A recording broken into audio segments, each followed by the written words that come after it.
श्री सीताराम की जय।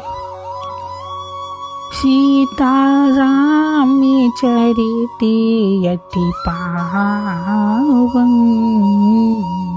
मधुरी सरसी अति मन भावन।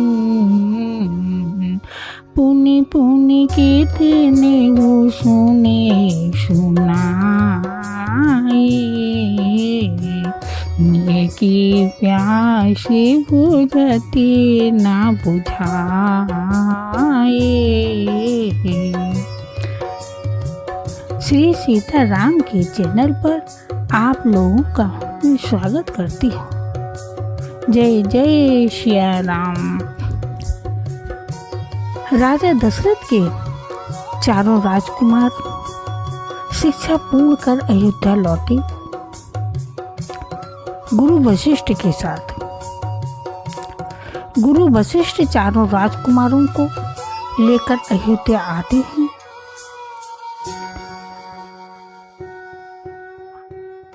हैं और कहते हैं, अयोध्या नरेश, तुमने नन्हे अभूत बालक सौंपे थे। आज मैं पूर्व पुरुष बनाकर वेद वेदांत, धर्मशास्त्र, समाज शास्त्र, अर्थशास्त्र, राजनीति समस्त विद्याओं में पारंगत बनाकर हम तुम्हें सौंपते हैं। तभी तीनों रानियां वहां पर आ जाती हैं और गुरु वशिष्ठ से कहती हैं, गुरु आप माताओं के पास पहले क्यों नहीं लाए बच्चों को? तभी गुरु कहते हैं, माफ करिए देवी, मुझे याद भूल गई थी। तभी गुरु वशिष्ठ कहते हैं, राम, माँ का स्थान ईश्वर और गुरु से भी ऊंचा होता है। जो भक्ति भाव से माँ के चरणों की सेवा करता है, देवता भी उसकी पूजा करते हैं। जिन चरणों में कई स्वर्ग समाये हैं, उन मात्र चरणों की वंदना करो। राम, माताओं के चारों पुत्र माताओं में बहुत ही स्नेह है और प्यार से इनके बाद चारों पुत्र तीनों माताओं से और राजा दशरथ से सब से एक अच्छे से मिलते हैं। बड़े प्यार से माँ के चरण स्पर्श करते हैं, अपने पिता के भी चरण स्पर्श करते हैं। बड़े प्यार से अपनी माता और अपने पिता से मिलते हैं। तीनों पुत्र, चारों पुत्र और तीनों माताएं और राजा दशरथ सब एक साथ बैठकर खाना खाते हैं। रात हो जाती है। राजा दशरथ राम के कमरे में जाते, वहीं पर माता कौशल्या आ जाती हैं और कहती, राजा दशरथ से कहती हैं, क्या कर रहे हो आप? तभी राजा दशरथ कहते, मैं राम को देखने आया हूँ। तभी माँ कौशल्या कहती, देख लिया, जगा दूँ? नहीं, बस मैं देखने आया था। राम को बिना देखे हुए मुझे नींद नहीं आती। तभी माता कौशल्या कहती है, देख लिया, चलिए सो जाइए। फिर सुबह होती है। विश्वामित्र जी सारे ऋषि मुनि यज्ञ कर रहे होते। ऊपर से राक्षस आते और देखते हैं और एक दूसरे से कहते कि विश्वामित्र कोई यज्ञ करवा रहा है, नई शक्ति उनको प्राप्त हो जाएगी, यज्ञ को तहस नहस कर देना चाहिए। यही हमारे ब्राह्मण की आज्ञा है और इन ऋषियों मुनियों को यज्ञ से ही बड़ी बड़ी शक्तियां प्राप्त होती हैं। इनका यज्ञ विध्वंस कर दो। लेकिन बहुत पास मत जाना, इसमें बड़ी योग शक्तियां हैं, ये भस्म कर देगा हम लोगों को। तभी ऊपर से दोनों राक्षस हड्डियां फेंकने लगते हैं।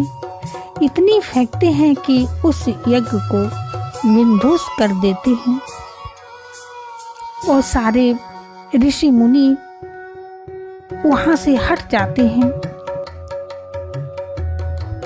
तभी एक ऋषि ने विश्वामित्र जी से कहा, ब्रह्म ऋषि, ये राक्षस सुबाहु और मारीच अपना यज्ञ संपन्न नहीं होने देंगे। आप इन्हें श्राप क्यों नहीं दे देते? तभी विश्वामित्र जी कहते हैं, हम जिस यज्ञ का अनुष्ठान कर रहे हैं उसका नियम ही ऐसा है कि हम क्रोध नहीं कर सकते, श्राप भी नहीं दे सकते। आप लोग तो जानते हो, क्रोध का विचार आने से आत्मा की शुद्धि भस्म हो जाती है। क्या मुनिवर, असुरों का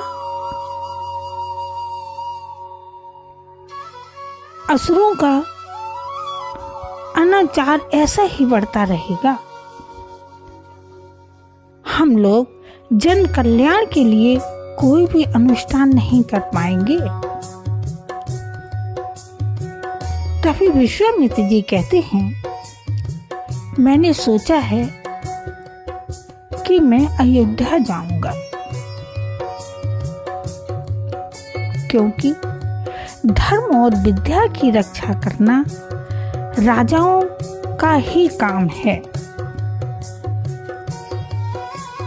तभी विश्वामित्र जी राजा दशरथ के यहाँ पहुंचते हैं। राजा उनका मान सम्मान बहुत करते हैं।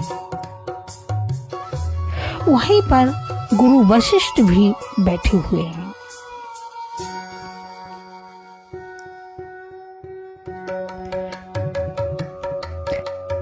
और कहते हैं, और राजा दशरथ कहते हैं, महर्षि विश्वामित्र जी, आपका कैसे आना हुआ? सब तभी विश्वामित्र जी सब कुछ बताते हैं। तभी राजा दशरथ कहते हैं, मैं आपके साथ चलूंगा सेना लेकर। तभी विश्वामित्र जी कहते हैं, महाराज, आप और सेना नहीं, आप और आपकी सेना महाराज कुछ नहीं कर पाएगी। मैं राम को लेने आया हूँ। तभी राजा दशरथ कहते हैं, राम को नहीं, वो अभी छोटा है, कैसे राक्षसों से लड़ेगा? वो भी नन्हा सा बालक है, वो राक्षसों से कैसे लड़ेगा? वो रावण के राक्षस कैसे वो लड़ पाएगा? नहीं नहीं, मैं राम को कैसे दे पाऊंगा, मैं राम को नहीं दे पाऊंगा।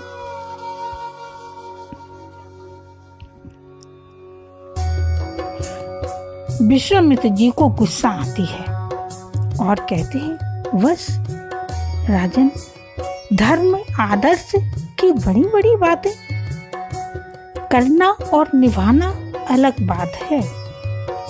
तुम्हारे पूर्वजों ने वचन को निभाने के लिए क्या कुछ नहीं किया? महाराज शिवी ने एक कबूतर के लिए अपने शरीर की बोटी बोटी कटवा दी। राजा हरिश्चंद्र ने अपने बीवी बच्चों को बेच दिया। और एक तुम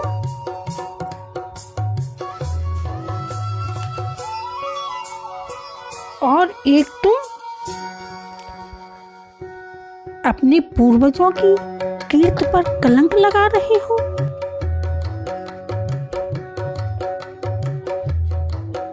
मेरी इच्छा की पूर्ति की प्रतिष्ठा की थी, उसको तोड़ रहे हो? ठीक है राजन, मैं जैसा आया था चला जाऊंगा। विश्वामित्र जी उठकर खड़े हो जाती हैं। तभी राजा दशरथ उनके पैर पकड़ लेते हैं, रोकते हैं उनको। तभी विश्वामित्र जी गुरु वशिष्ठ से कहते हैं, आपने तो शिक्षा दी है, बताया नहीं राजा दशरथ को राम क्या है? उनके दिव्य तेज को नहीं पहचाना? महर्षि वशिष्ठ, आप तो जानते हैं, आप ही इनको समझाइए। तभी महर्षि वशिष्ठ कहते,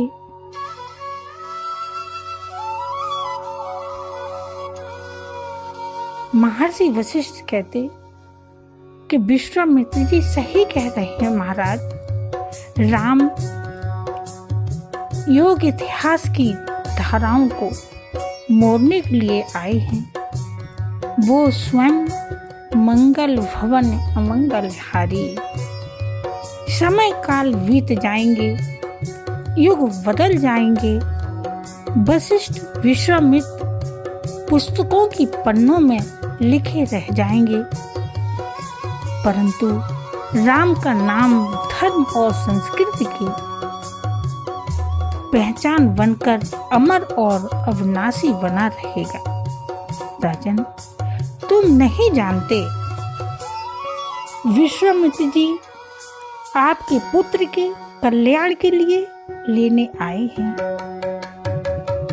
विश्वामित्र जी तो स्वयं राक्षसों को मारने में सक्षम हैं, परंतु ये सारा गौरव राम को देना चाहते हैं। आप राम को इनको समर्पित कर दो, इसी में सबका कल्याण है। तभी राजा दशरथ कहते हैं, इसी में सबका कल्याण है, इसी में सबका कल्याण है, मैं तैयार हूँ, मैं राम को भेजूंगा, सबका कल्याण हो, मैं राम को भेजूंगा। तभी राजा दशरथ राम को बुलाते हैं, तो राम लक्ष्मण दोनों लोग आ जाते हैं।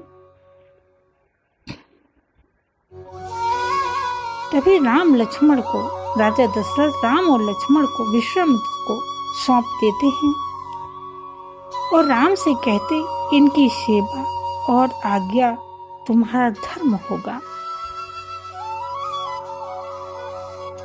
इनके आज्ञा का पालन करना, इनकी सेवा करना। विश्वामित्र जी राम लक्ष्मण को लेके चले जाते हैं।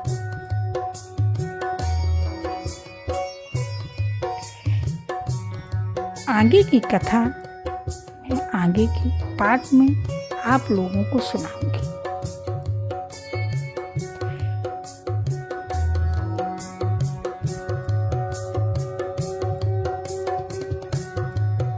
सिया राम ने सभी जग जानी, करहूँ प्रणाम जोड़े जोगी पानी। सिया राम ने सब जग जानी, करहूँ प्रणाम जोड़े जोगी पानी।